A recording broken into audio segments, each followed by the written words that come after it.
Hey, podcast world. I thought you were about to break out in song. Did you? I Why? did. Did that sound melodic? Hey, podcast world. Okay, please don't do that. Please don't do that. Lee, you and I have our roles, and one of your roles is not singing. I don't think any of our roles should be singing. I would fully agree with that. You know what makes today special? What's that? I'm in Waco, Texas. I like it whenever you're in Waco, Texas. I think it's know. happened 4 times. So today is Podcast Wednesday.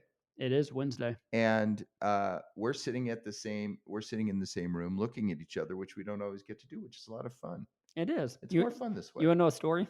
Yeah, please. So we've done a lot of these podcasts, right? Dozens. So 2 nights ago, I actually sat down. We were sitting outside, me and my wife, and I started playing one of these podcasts because she's never listened to one of these. I said, "You ought to listen to one." She goes, I'm not a podcast person." I said, "Well, I'm on it. I don't really want to."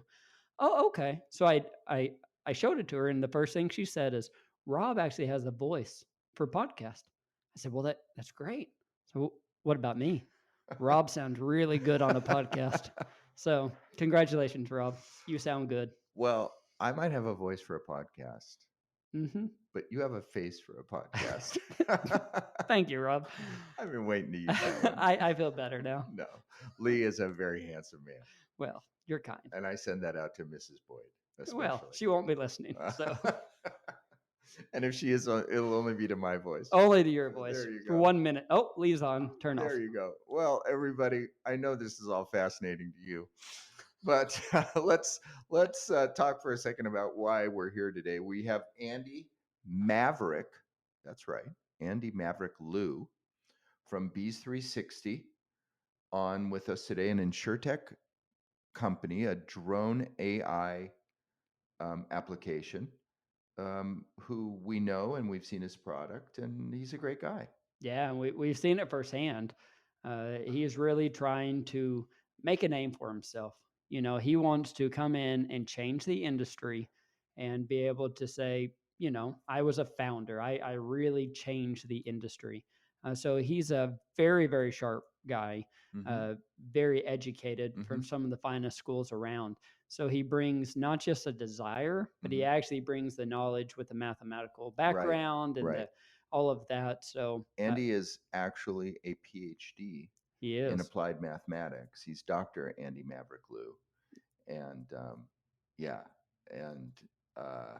I didn't have that in my notes. Yeah, well, you know, that's why you have me here. Yeah, I knew it was for something. I carry your water for when you get thirsty. I appreciate that. You're like my camel. 1 hump or 2. We'll go 2. Okay, so thank you for indulging us in the fun we've been having. And without further ado, let's get to our interview with Andy Liu from Bees360.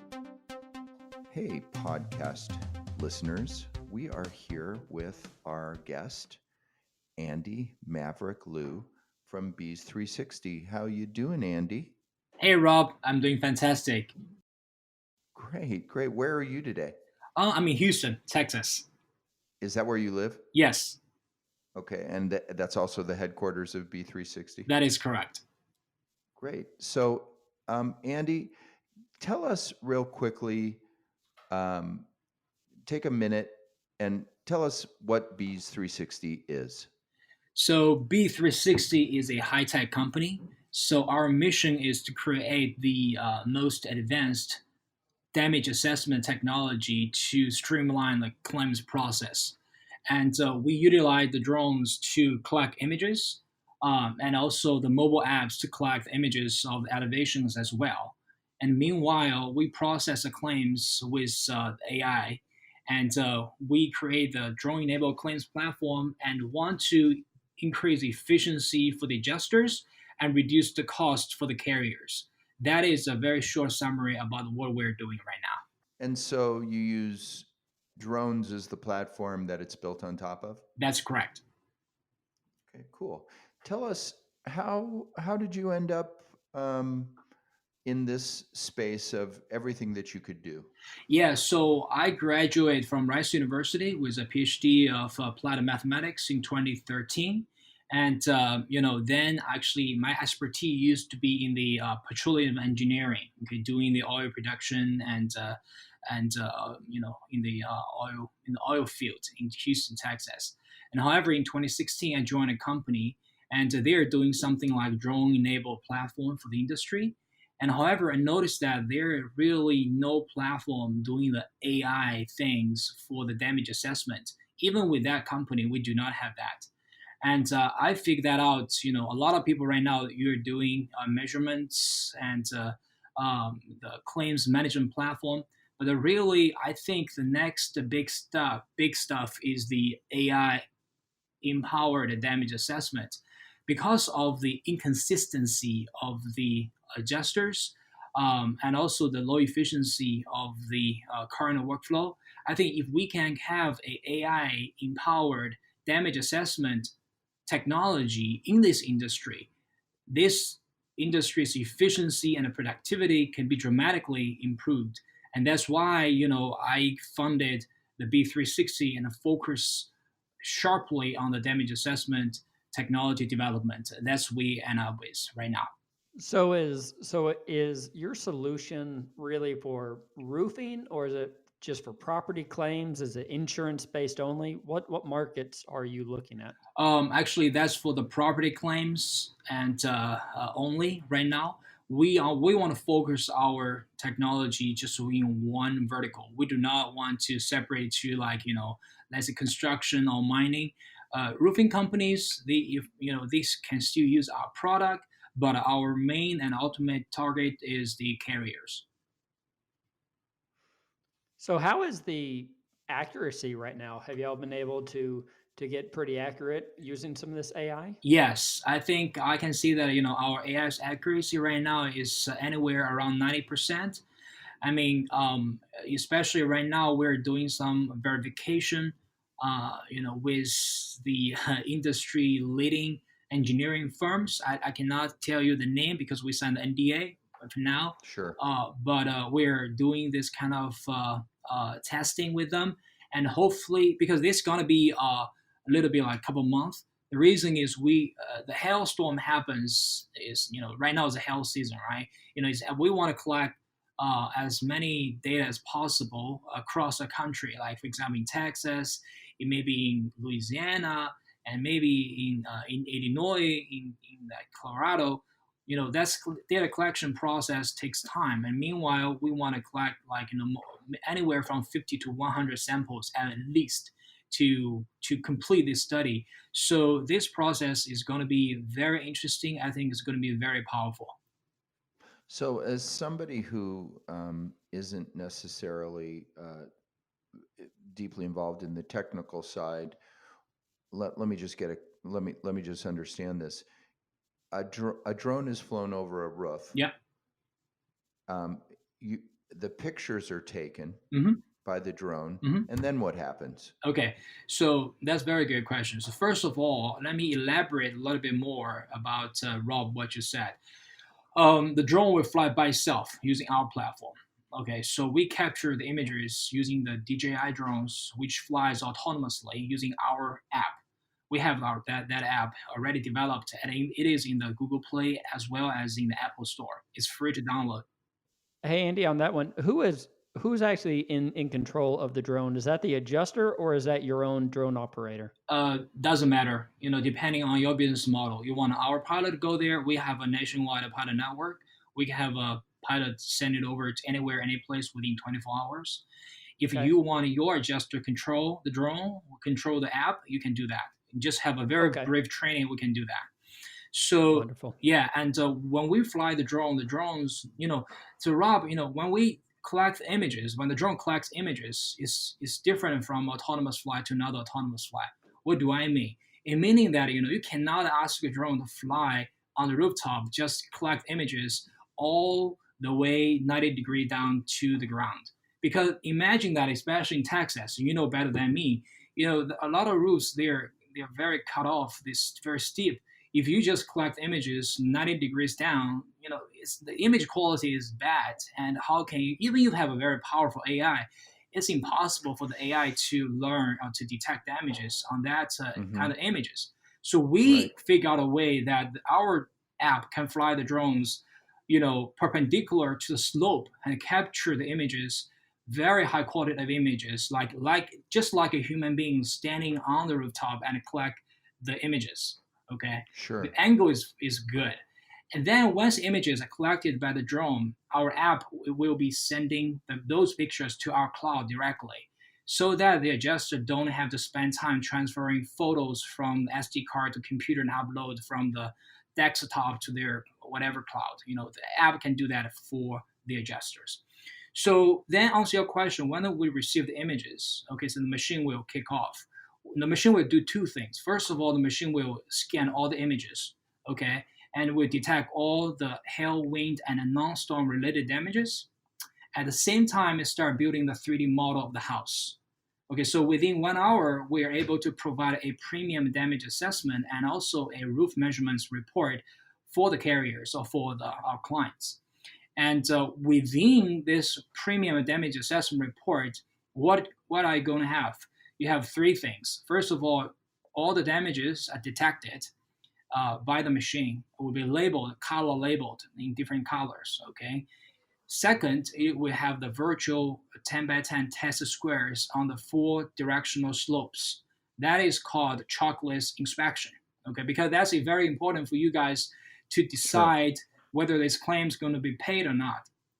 Third, not least, for example, you want to have you want to have idea about where this close-up image on the rooftop, in general. Sometimes you take a close-up image, you want to figure out where exactly it is on the rooftop. We give you a projection, a very precise projection about where exactly this close-up image on the rooftop. So if the adjuster or any re-inspectors want to verify the findings proposed by the machine by us, they can go directly to that location and count or categorize the damages, with the damage assessment report on from us in his hands. That's the three main things we provide for that premium damage assessment report once we receive the images. And for the premium measurement reports, nothing new, honestly speaking, because EagleView and Germany and other leading companies, they do a fantastic job about the measurements. What we do is basically duplicate what they're doing. Measure the roof diagram, the lens diagram, the area diagram, and the pitch diagram. That's what we can provide as well. That's really interesting. Yeah. You were talking about how the photos will actually tell you where the damage is and what type of damage. Mm-hmm. Will the report say this roof has hail damage and we found 15 hits, or what does that actually look like? Okay, that depends on the criteria from the carriers. For example, let's say carrier X. I don't want to mention anybody's name. Carrier X, they have a rule that among the 4 directional slopes, if 3 of them got hail hits with let's say 8 hail hits within the 10 by 10 test square, and then the entire roof going to be replaced. So in the report, we're not going to show you all the damages on every images. That's going to look messy. Okay, the machine will automatically identify area. This is the 10 by 10 test square, which has the most hail hits according to the assessment of the entire roof, and put the 10 by 10 test square right there. And within the 10 by 10 test square, there's going to be, let's say, 9 hail hits. Okay, and then there are some wind damages or mechanical damages, something like that. And then it's going to write the letter front. It's going to be F, right? And then let's say it's going to have 9 hail hits. It's going to have a F9, something like that. Just like what adjuster did are doing right now, using the chalk on the roof. Right. So you were talking about a engineering firm is going out and looking at some of these. Have y'all been able to put boots on the ground and actually go out and verify if these hail damages are being marked appropriately? Oh yeah. We're working with very experienced field adjusters and do some verification already by ourselves. But as I mentioned, we want to have a third party and authority in this industry work with us and back us up, and that's what we're doing right now with them. So you're out selling to carriers. What kind of reception are you getting? I'm sure there's a lot of interest, but there's probably also some hesitation. What are the kinds of conversations and the questions and the thoughts that you're getting from different carriers as you present your product to them? Honestly speaking, I think I would say 10 out of 9, they're extremely interested in this technology. I think the industry is moving towards the more tech driven and uh, kind of trend. And this technology, I think if you want me to name two most advantages of this technology, I can say, first of all, it's very consistent. It's consistency. Secondly, for the carriers, it is very cost saving. So save them a lot of cost. And they really want to streamline their entire process. They want to actually, honestly speaking, they want on-site settlement, and at least like 1 day turn cycle time. That actually what we can accomplish right now. That's where we're aiming to. Even like before they just leaving the site, we can give them a pretty good idea about the damage level of the house. That's what we're doing right now. And you're right that some of them they may be showing some hesitance about hey, whether there's some like privacy invasion whatever. However, that's when we talk to them, we figure that out. It's not. It's less and less concern about it. The reason is when you are doing you using our app, our drone will fly within the boundary that the adjuster set up on the field.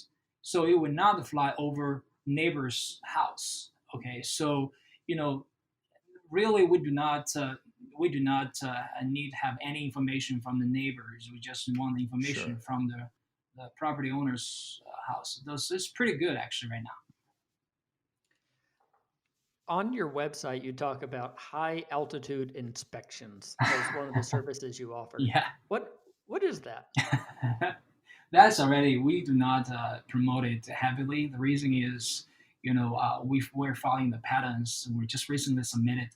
That is the thing is like, especially in the hail after the hailstorm happened in some areas or some hurricane happened.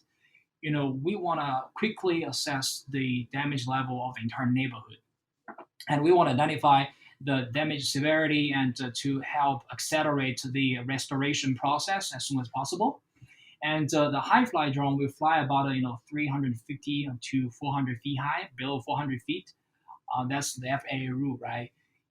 Within about that high at that altitude, using the hardware that we provide, and we are able to see about 1 inch diameter level of the hail damage on the rooftop. That's the technology we have from the hardware point of view. And we collect those images and then send it over on the back end to our cloud. Our cloud will quickly assess damages. So we can almost deliver the damage assessment report on site for example, roofing contractors, right? I mean, but without having the permission of the homeowner to fly the house because that is fly so high. Okay, so if you fly the small house, fly the house one by one, like what we're doing for the claims, we need to have the permission of the homeowner to fly because that is flying within 100 feet high, and the efficiency is okay because, for example, our adjuster can fly like 10 houses easily today, easily every day. It's not a problem. But with the high fly drone, they can inspect about 250 houses a day, but of course, the image quality is not that as high as the smaller drone, like Phantom 4 Pro or Mavic 2 series. But that's good enough to understand the damages and find the damaged houses. And those technology right now is widely used by some contractors, honestly speaking, in DFW and the Houston areas. I see. That's very interesting. I think the future of drones is only up, right, from here Yeah. with the technology and the photos and the cameras. Um, turning a little bit of a corner. A lot of times we get technology, and it's always the question is always, well, how do we estimate it? How do we get the diagrams and the estimates, or the diagrams and the photos into the estimating platforms Mm-hmm. such as Exactimate or Symbility? Mm-hmm. Uh, what is your option there? Okay, so we have, I think we have an API directly with Symbility. We can import the Okay. XML file into Symbility and have the editable diagram. And we are having the opportunity right now work with Symbility in a deeper level. I cannot disclose too much information, but I mean, we're talking about the deeper collaboration right now. And with Exactimate, um, um, right now we're talking to them, but honestly speaking, right now we are not able to import our roof diagram into Exactimate to have the editable diagram. But I believe one day it's going to happen as long as we pursue the route, and I think Exactware is going to see, when the power with us. But now what we can provide in terms of Exactimate is, based on the open API, the open to everybody like macro, we can create a very sophisticated macro with a quantity embedded in that macro and import it into Exactimate to pop up the line items. That is our current capacity. Of the integration with the Exactimate. So, Andy, your product and service is in a space that you're not alone in. There, you have some competitors. So, how do you differentiate yourself from some of the other companies that are offering drone plus AI solutions? Um, I think we place ourselves very unique in this industry. I think the most uniqueness, the biggest uniqueness for us is the AI damage assessment. It is very mature, very fast, and that's why we provide a real-time inspection report on site. Without that's not based on the 3D model, but we give them a damage assessment report. It's a real-time one on the field. And secondly, we have a app really can control the drone to fly very intelligently to collect images for the AI to digest. And the third, we have our own. We are working with some nationwide network, drone pilot network, and we leverage their resources so that we can dispatch any pilot anywhere if they want, and so with a very competitive price. And not only that, I think our entire workflow is very streamlined. So I actually I know who are out there, honestly, and I pretty much have a good idea about what they're doing, what their product look like, and what's the feedback from the users. From what I see, I think the process itself tells the difference, which means the user experience. Because really, Rob, in order for AI to widely used for the industry, you have to have three main results. This is results-driven industry. The three main results are first whether the efficiency got dramatically increased, right? If the Right. product itself is cumbersome and Sure. the efficiency of the adjusters, is slower down, they would not survive. They would not use that product. Second, whether you can reduce the cost significantly. That is very important. If you do not save the cost, I mean, why am I switching to the new technology, right? There's no motivation for the carriers as far as I see. Right. Third, Right. third but not least, money talks. Third but not least is user experience, right? Whether the entire workflow flows smoothly, right? There is like buggy or like the turnaround time, the cycle time makes sense, and have a dramatic user experience. People will feel like cool, fantastic, right?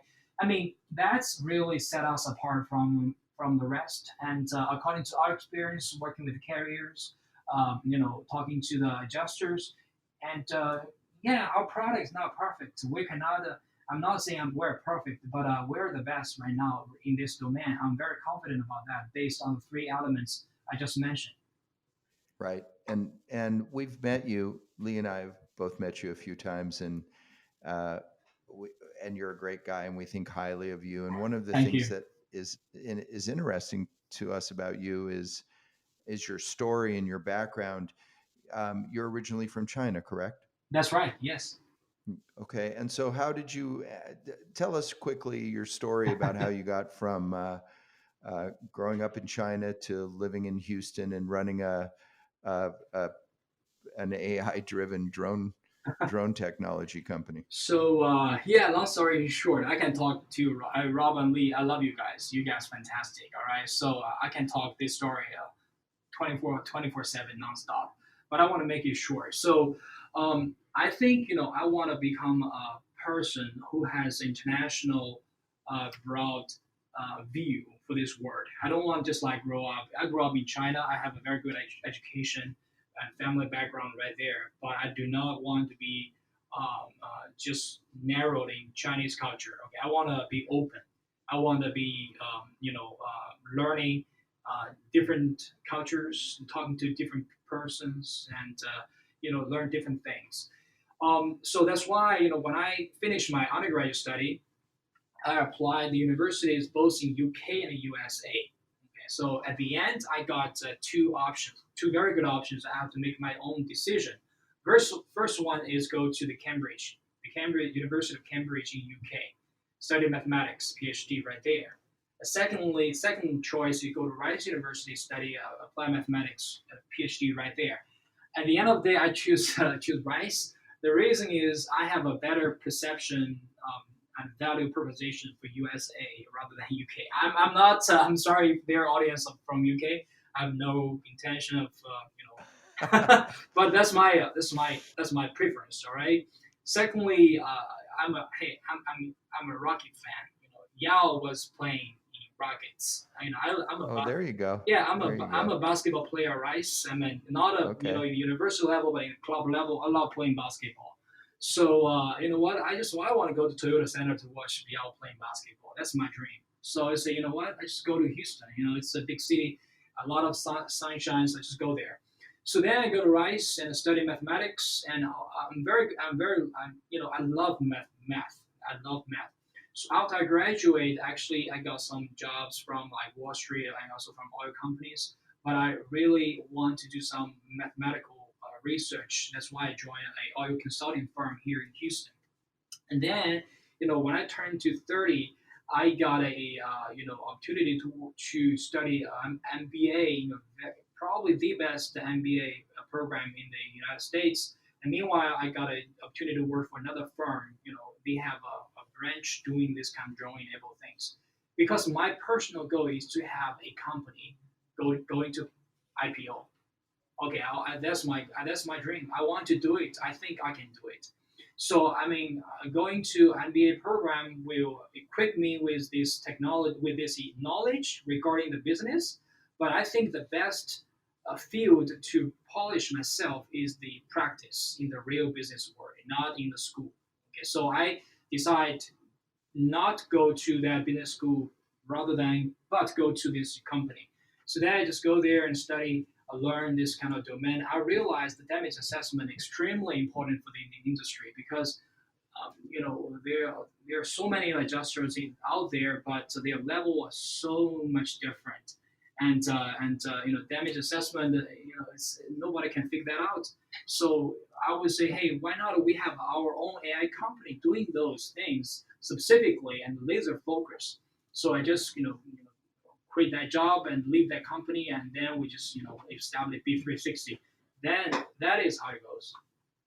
So where does the name come from, Bees360? So the word drone has it's a male bee. Is a male bee. Oh, there you go. So I mean, we wanna all the drones of the industry using our platform. Okay, and that's what bees. There is S right there. Okay. Why 360? Okay. Because when you're doing the inspection, you cannot do the inspections from one direction. I want to have every inspection. I want every inspection to be done with all the 360 degrees, without missing anything. So we have B360. So which means we fly and we thorough, and that's why we have the B360 right there. So as I said earlier, we're in the claims business, you're in the claims business, and that's an exciting thing for us to have on a guest who understands claims Yeah. and understands the problems of claims. And so I would think that most carriers are looking at you in the claims department. Is that right? Or are they also looking at you for underwriting, or Mm, or how what your services are primarily focused on hail or wind damage for the roof? that's right. So the primary department looking at us is the claims department and the product team of the insurance companies. And Hmm. we're also doing some underwriting inspections for the vendors.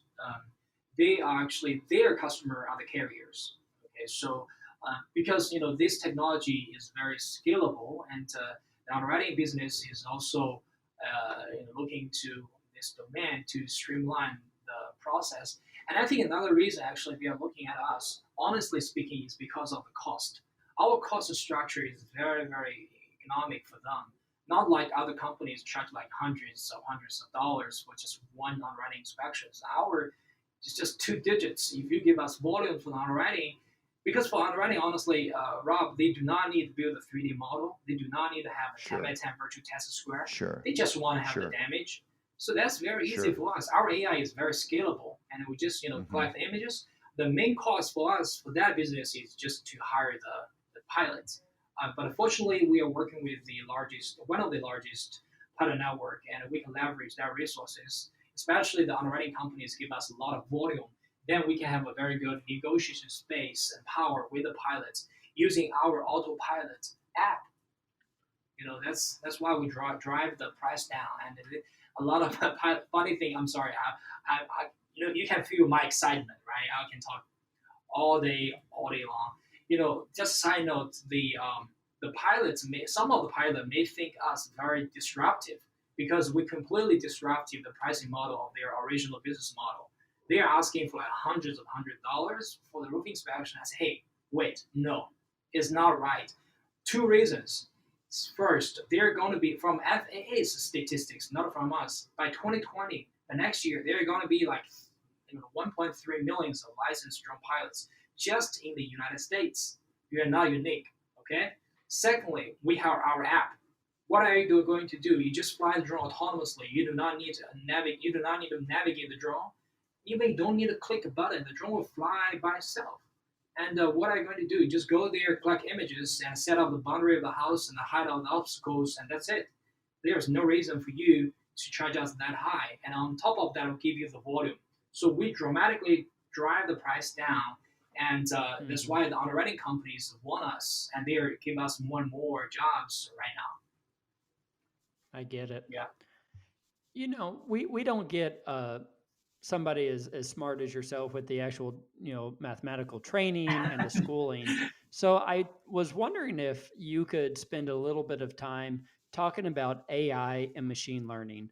We hear that a lot, Mhm. but we don't always understand. Is there a difference in those? And then what is actually happening? What does AI mean? What are we looking at? So basically, AI and machine learning are different. Okay, so honestly And speaking, you have to explain this. You have to explain this so that I can understand it. okay, Okay, Rob. so it Okay, needs to be simple. okay, so very simple. All right, so from the from scope point of view, what I learned tells me machine learning is a broader concept than artificial intelligence. Machine learning can have statistics, can have mathematics. Okay, it's not necessarily is just like the artificial intelligence. Artificial intelligence is what? It's basically do let the machine do that humans can do. Okay, for example, if I want to teach the machine this is the apple, okay, I need to feed into the machine a lot of data. Okay, this is apple, this is apple, this is apple. Give them different kinds of apple. Okay, the Fuji apple or a pink lady, whatever, and then so green and red. And then later on, I'm giving him after the feeding process of the training process. I then give him an apple, give it an apple, probably from Africa, right? Like he can tell that if we train it correctly using the right training set with the right algorithm, then it is going to tell you that is the apple. So from what I'm talking, there are three key components to train the AI. It's not machine learning. Is first of all, you need to feed into a lot of data. A lot of data. Data need to be a lot. Secondly, you need to label the data. Okay, the data need to be like labeled correctly. You cannot give feeding him an apple and saying teach him, hey, this is the orange. That's not your orange. Okay, this is an apple. If you label the garbage in, garbage out. Third, you need to have the right deep learning, the mathematical model to train the AI. Okay, it's just like the machine. So just like you teach your kids, this is the apple. It's the apple. You can think about the kids as a very, very smart, very, very smart AI, something like that, to some extent. All right, but machine learning is not. What is machine learning? I can tell you. For example, I want to forecast the stocks of ExxonMobil for tomorrow. Okay, based on the previous data. Okay, I have a lot of data. Okay, I can find out the patterns and I can find out some like factors influence the stock price, but I don't have to label the data. Data is the data. Okay, so I just tell once I find out, oh, okay, let's assume like if Trump want to have a war with Iran, okay, so that news will trigger the price of oil, and the oil price is going to be raised. So that's kind of a correlation between different factors will come up with a consequence, come up with a result. That is kind of machine learning. But machine learning is a bigger route because it is a machine is learning. Artificial intelligence is based on the machine, but the training process is very specific, and it has the three elements, and you cannot miss any one of them. Let me ask you about AI. People, real and not artificial, non-artificial intelligence, Okay. people intelligence. All right. Like playing an instrument. The more you play it, typically, the better you get at it. Correct. The more adept you become. Correct. Is AI the same? So the more hail hits that it looks at, the more roofs that it looks at, does it get more accurate? That's correct. With time? That is correct. That is, but but Rob, I mean, that is correct in general. But that is correct based on assumption. That assumption is your mathematical model. Remember, there are three elements, right? The size of the data, the training of the data, the labeling of the data, and the mathematical model. You have to have a mathematical model. So even if you have thousands of millions of data, if your mathematical model is not correct, you still cannot have a right prediction. Okay. So, but in general, you're right. The more it learns, the much more variety of the data the AI sees, the more accurate the AI is going to be. That's cool. Yeah. That's cool. So are you having fun with this? Is this enjoyable being having the company that you have working in the insurance industry? Are you enjoying your ride? I enjoy every minute, every second of my life now. I think that's great. This is great.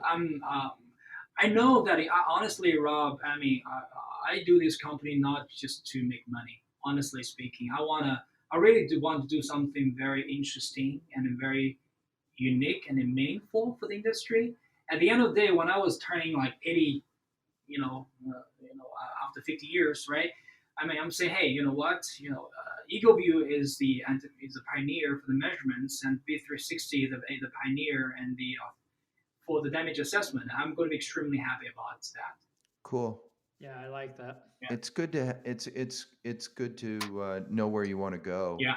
And I know I speak for Lee when I say that both of us are super impressed with you and enjoy being around you. And we've had some good laughs with you. But mostly we're really impressed with your drive and your intelligence and your ideas. And we encourage people in our audience who might be interested in your product or talking to you further to get in touch with you. What would the best way for them to do that, Andy? They can call me. I can give you my cell phone number. You can give it to anybody. 832-533-5241.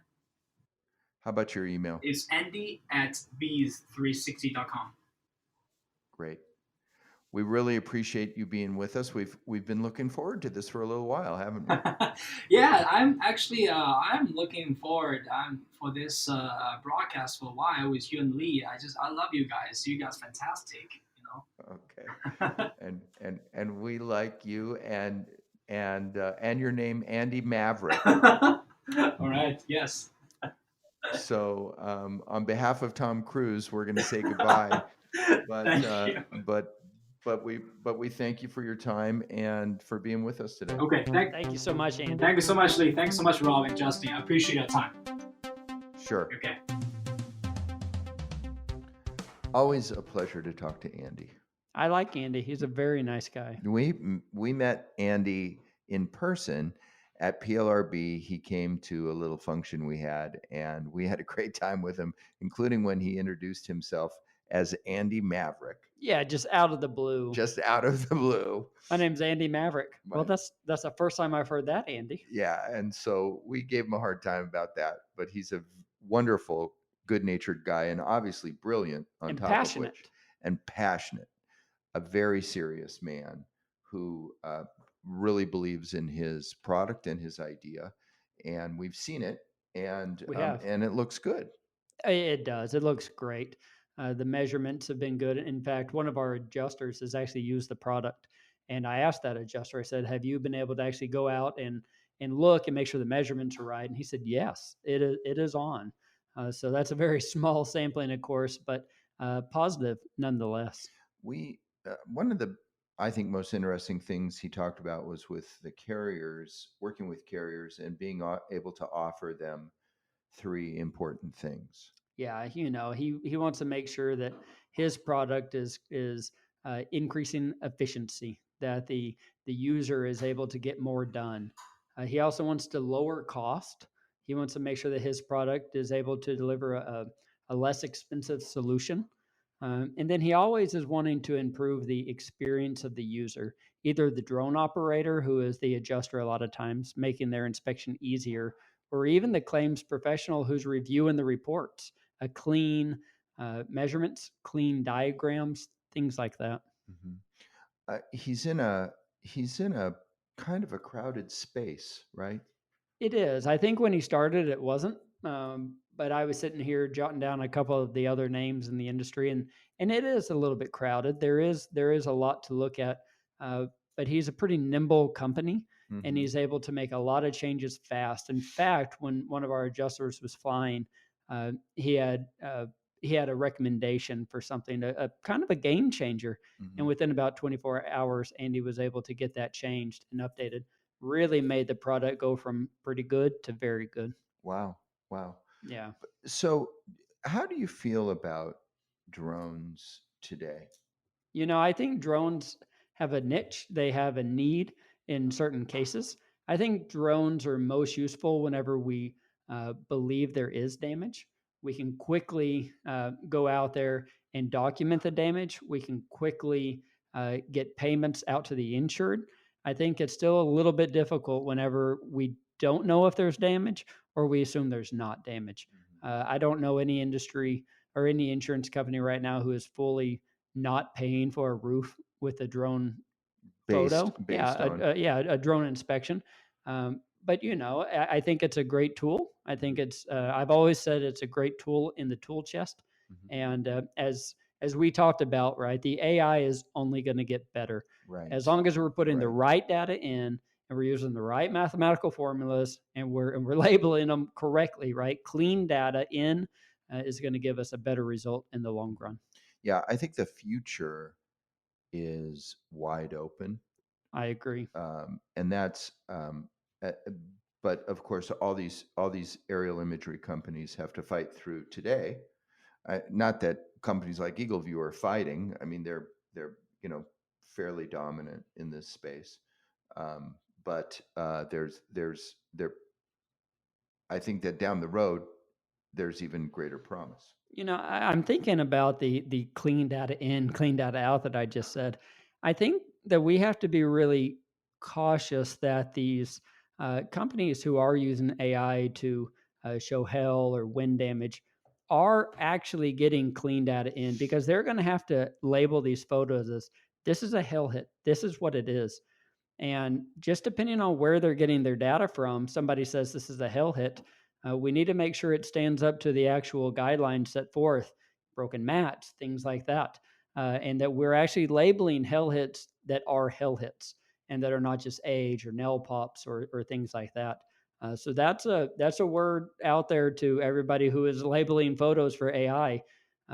Do the industry a favor and let's make sure that we're actually labeling right hell hits.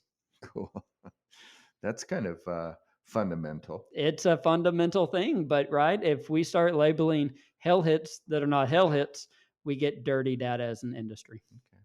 Well, we thank Andy for being with us and wish him all the best.